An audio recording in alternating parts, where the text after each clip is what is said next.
నమస్తే, welcome to our voice. నేను journalist నవత. ఆయన నోరు తెరిస్తే అన్ని అవాస్తవాలే. అంకెల గారడీతో నమ్మించే ప్రయత్నం చేస్తారు. ఆయన చేసిన ఆరోపణలు వాస్తవాలకు చాలా దూరంగా ఉంటాయి. భారత్ విషయంలో అమెరికా అధ్యక్షుడు చెబుతున్నవన్నీ అసత్యాలేనని చిన్న పిల్లలకు కూడా అర్థమవుతుంది. భారత్తో తాము చేస్తున్న వాణిజ్యంతో ఎలాంటి లాభం లేదని, అమెరికా నష్టపోతుంటూ భారత్ భారీగా లాభాలను గడిస్తూ తమను మోసం చేస్తుందని తాజాగా విరుచుకుపడ్డాడు డొనాల్డ్ ట్రంప్. ఇవన్నీ అవాస్తవాలని స్పష్టంగా అర్థమవుతుంది. దీంతో అమెరికా అధ్యక్షుడి మనసులో ఏదో పెట్టుకుని అహంభావంతో మన దేశంపై నిందారోపణలు చేస్తున్నారని తేలిపోయింది. ఒక దేశాధినేత మాట్లాడితే ఎంతో విలువ ఉంటుంది. ప్రతి పదం ఆచితూచి మాట్లాడాల్సి ఉంటుంది. ప్రతి మాట వాస్తవాలను ప్రతిబింబించేలా ఉండాలి.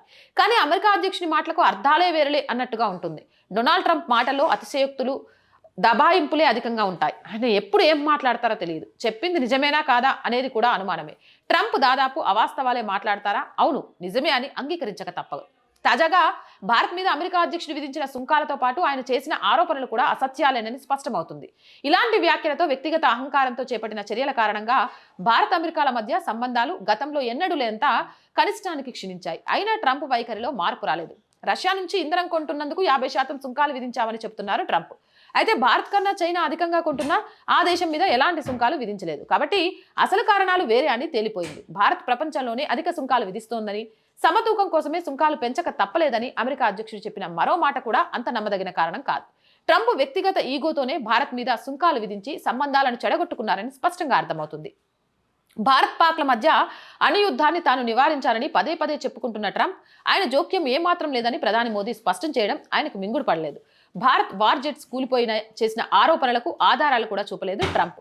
అమెరికా అధ్యక్షుని వైఖరి కారణంగా భారత్ అగ్రరాజ్యంతో సంబంధాలను పునఃసమీక్షించుకోక తప్పలేదు. ఈ క్రమంలో చైనాతో దౌత్య వాణిజ్య సంబంధాలను మెరుగుపరుచుకుంటోంది మన దేశం. అటు రష్యాతో సంబంధాలను మరింత పటిష్టం చేసుకుంటున్నాం. ఈ పరిణామాలు అమెరికాకు మింగుడు పట్టం లేదు. తాజాగా చైనాతో జరిగిన ఎస్సీఓ సమ్మిట్ లో భారత ప్రధాని మోదీ, రష్యా అధ్యక్షుడు పుతిన్, చైనా అధ్యక్షుడు జిన్పింగ్ ఒకే వేది మీదకి రావడం చూసి జీర్ణించుకోలేకపోతున్నారు డొనాల్డ్ ట్రంప్. దీంతో భారత్ మీద మరింత రెచ్చిపోయారు. సుంకాలను పూర్తిగా ఎత్తేస్తామని భారత్ తాజాగా ప్రతిపాదించిందని, కానీ అప్పటికే ఆలస్యమైపోయిందని పేర్కొన్నారు. ఆ దేశంతో కలిసి ఉన్నామంటూనే తమపై భారీగా సుంకాలు విధిస్తుందంటూ ఆరోపణలు చేశారు. ఇరు దేశాల మధ్య ఆర్థిక సంబంధాలు ఏకపక్షంగా ఉన్నాయని విమర్శించారు. అమెరికా ఉత్పత్తి దిగుమతులపై భారత్ పెద్ద ఎత్తున సుంకాలు వసూలు చేస్తుందని ఆరోపించారు ట్రంప్.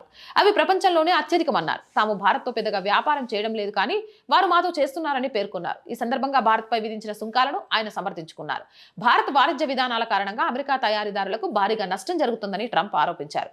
అమెరికా వస్తువులపై 100% సుంకాలు వసూలు చేస్తుండటంతో తక్కువ ఎగుమతి చేస్తున్నామన్నారు. భారత్ సుంకాల విధానం కారణంగా అమెరికా కంపెనీలు బయటకు వెళ్లి నిర్మాణాలు చేపడుతున్నాయని ఆరోపించారు. హార్లీ డేవిడ్సన్ మోటార్ బైక్స్ గురించి ప్రస్తావించారు అమెరికా అధ్యక్షుడు. అధిక సుంకాల కారణంగా ఆ సంస్థ భారత్లో ప్లాంట్ నిర్మించి విక్రయాలు జరపాల్సిన పరిస్థితి వచ్చిందన్నారు. భారత్ 200% టారిఫ్లు విధించడంతో దెబ్బకు హార్లీ డేవిడ్సన్ మోటార్ సైకిళ్లను దిగుమతి చేసుకుని అక్కడ విక్రయించలేక మూసుకోవాల్సి వచ్చిందన్నారు ట్రంప్. ఈ క్రమంలోనే తన విధానాల వల్ల వేలాది కంపెనీలు యుఎస్లోకి తరలి వస్తున్నాయన్నారు. చైనా, మెక్సికో, కెనడా దేశాలకు చెందిన పలు కార్ల కంపెనీలు తమ దేశంలోకి వస్తున్నాయన్నారు. కాగా హార్లీ డేవిడ్సన్ మోటార్ బైక్స్ విషయంలో ట్రంప్ చేసిన ఆరోపణలను గమనిస్తే అసలు వాస్తవానికి వేరుగా ఉన్నాయి. హార్లీ డేవిడ్సన్ గతంలో 50% నుంచి 100% వరకు పన్నులు భారత్కి చెల్లించింది. అత్యంత అరుదుగా మాత్రమే మోడల్ దిగుమతి చేసుకుంటే 200% చెల్లించాల్సి వచ్చేది. 2018లో ట్రంప్ ఒత్తిడితో ఈ పన్నులను 100% నుంచి 50%కి తగ్గించింది భారత్. అయినా ట్రంప్ పాత పాటనే మళ్లీ పాడుతున్నారు. హార్లీ డేవిడ్సన్ కంపెనీ పన్నులు తప్పించుకోవడానికి హర్యానాలో ప్లాంట్ కూడా ఏర్పాటు చేసింది. అయితే ఆ బైకులకు డిమాండ్ ఆశించిన స్థాయిలో లేవు. ఏటా 3,000కు మించి అమ్మలేకపోయింది. కారణం, ఈ బైకుల ఖరీదు 5 లక్షలకు మించి మొదలై 50 లక్షల వరకు ఉంటుంది. అదే సమయంలో హీరో, బజాజ్, హోండా, టీవీఎస్ వంటి కంపెనీలు తక్కువ ధరలో ఆకర్షణీయమైన బైకులు తెస్తుండటంతో పోటీని తట్టుకోలేకపోయింది. ఈ కారణంగా హార్లీ డేవిడ్సన్ కంపెనీ 2020లో భారత్ను విడిచిపెట్టి వెళ్లాల్సి వచ్చింది. ఇక మన దేశంతో అమెరికా కంపెనీల వ్యాపార విషయంలో డొనాల్డ్ ట్రంప్ అర్ధసత్యాలు మాట్లాడుతున్నారు. వాస్తవానికి అమెరికా కంపెనీలు 35 నుంచి 40 బిలియన్ డాలర్ల మేరకు భారీగా లబ్ధి పొందుతున్నాయి.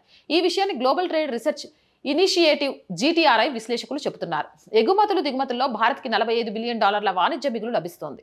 అమెరికాకు చెందిన Google, meta, Amazon, Apple, Microsoft కంపెనీలు మన దేశం నుంచి 15 నుంచి 20 బిలియన్ డాలర్ల ఆదాయం పొందుతున్నారు. మెక్డొనాల్డ్, కోకోకోలా, ఇతర కంపెనీలు ఇక్కడ మరో 15 బిలియన్ డాలర్ల రెవెన్యూ పొందుతున్నారు. ఇక జేపీ మోర్గాన్, మెకిన్సీ, గోల్డ్ షాక్స్ వంటి వాల్ స్ట్రీట్ ఆర్థిక కన్సల్టెన్స్ సంస్థలు ఫీజుల రూపంలో 15 బిలియన్ డాలర్లు వెనకేసుకుంటున్నారు. ఔషధ రంగ పేటెంట్లు, హాలీవుడ్ సినిమాలు, స్ట్రీమింగ్ సర్వీసులు, రక్షణ ఒప్పందాల నుంచి వచ్చే ఆదాయం వీటికి అదనం. ఇది కాకుండా దాదాపు 2.5 లక్షల మంది భారత విద్యార్థులు ఏటా అమెరికన్ చదువుల పేరిట అక్కడికి వెళ్లి ఫీజులు, ఖర్చుల కోసం వెచ్చించే మొత్తం $25 బిలియన్ పైనే ఉంటుంది. 2023లోనే అమెరికా నుంచి భారత్ $70 బిలియన్ విలువైన చమురు, రక్షణ రంగ వస్తువులు, విమానాలు, టెక్నాలజీని దిగుమతి చేసుకుంది. ఇందులో అపాచీ హెలికాప్టర్లు, బోయింగ్ విమానాలు, జీఈ ఇంజన్లు ఉన్నాయి. అమెరికా కంపెనీలు యాపిల్, మైక్రోసాఫ్ట్, ఎక్సెన్ మొబిల్, జీఈ ఇక్కడ తమ వ్యాపారాలు విస్తరించాయి. దీనిని భిన్నంగా ట్రంప్ చంకరెక్కించుకుని పాకిస్తాన్ నుంచి మైక్రోసాఫ్ట్ దండం పెట్టి వెళ్లిపోయింది. వాస్తవానికి అమెరికా దిగుమతుల్లో చైనాతో పోలిస్తే భారత్ వాటా చాలా తక్కువ. భారత్ షేర్ 2.5% కాగా చైనాది 17%. కేవలం ఇంత తక్కువ వాటాతో అమెరికా మార్కెట్లను భారత్ ముంచుతోందని చెప్పడం ఆంతర్యం ఏమిటో ట్రంప్ చెప్పాలి. ఈ విషయాలన్నీ గమనిస్తే అమెరికా అధ్యక్షుడు మనసులో ఏదో పెట్టుకుని భారత్ మీద ఉద్దేశపూర్వకంగానే నిందలు వేస్తున్నారని స్పష్టమవుతుంది. ట్రంప్ కారణంగా భారత్ అమెరికా సంబంధాలు ఇప్పటికే దెబ్బతిన్నాయి. అవి మరింత దెబ్బతినడానికి కారణమవుతాయి అంటున్నాయి రాజకీయ విశ్లేషకులు. ట్రంప్ ధోరణి మార్చుకోవాల్సిన అవసరం ఉందా లేదా?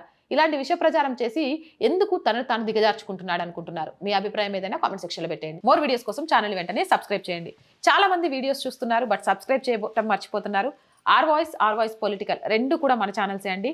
సో ప్లీజ్ సబ్స్క్రైబ్ చేయడం మర్చిపోకండి. ఆర్ వాయిస్ పొలిటికల్లో కూడా త్వరలో రెగ్యులర్గా వీడియోస్ వేస్తూ ఉంటాం. మీ అందరికీ తెలిసింది కొంచెం ఆఫీసు ఇల్లు సెర్చింగ్లో లేట్ అవుతుంది, దానివల్ల వీడియోస్ ఇన్ టైంలో వేయలేకపోతున్నాం. బట్ ఒక్కసారి అవి సెట్ అయిపోయిన తర్వాత రెగ్యులర్గా బ్రేకింగ్ న్యూస్తో మీ ముందుకు వస్తూనే ఉంటాం. జాతీయవాదాన్ని, సనాతన ధర్మాన్ని ఈ ఛానల్ ద్వారా ముందుకు తీసుకెళ్ళడానికి ప్రయత్నం చేస్తూనే ఉంటాం. So please subscribe our channels. అలాగే ప్రతి కంటెంట్ని లైక్ చేస్తూ, షేర్ చేస్తూ ఉండండి. దాని ద్వారా మన వీడియోస్ వైరల్గా మారతాయి. కొంతకాలం ఆర్ వాయిస్ని ఆర్థికంగా ముందుకు నడిపించాల్సిన బాధ్యత మీదే. ఆర్థికంగా సపోర్ట్ చేయాలంటే సబ్స్క్రిప్షన్ పక్కనే జాయిన్ అనే బటన్ ఉంది. 1 to 5 లెవెల్స్ ఉన్నాయి. ఏదో ఒక లెవెల్లో సపోర్ట్ చేయండి. లేదా స్క్రీన్ మీద గూగుల్ పే, ఫోన్పేతో పాటు అకౌంట్ డీటెయిల్స్ ఉన్నాయి. మీకు తోచిన సహాయాన్ని అందించవచ్చు. అండ్ ఇంకో విషయం కూడా అండి, చాలామంది వ్యాపారవేత్తలకు చెప్తున్నాం, మా ఛానల్ వ్యూవర్షిప్ కూడా బాగుంది. మీకు తెలుసు, ఎందుకంటే రెగ్యులర్గా చూస్తూ ఉంటారు కాబట్టి. మీరు మాకు ఇచ్చే యాడ్ ద్వారా ఖచ్చితంగా మీ బిజినెస్ డెవలప్ అవుతుంది. ఆర్థికంగా సస్టైన్ అవ్వడానికి ఆర్ వాయిస్ కూడా చేయుతగా ఉంటుంది. కాబట్టి ప్లీజ్ యాడ్స్ కోసం సంప్రదించండి 8328500576 నెంబర్కి. జై హింద్, జై భారత్.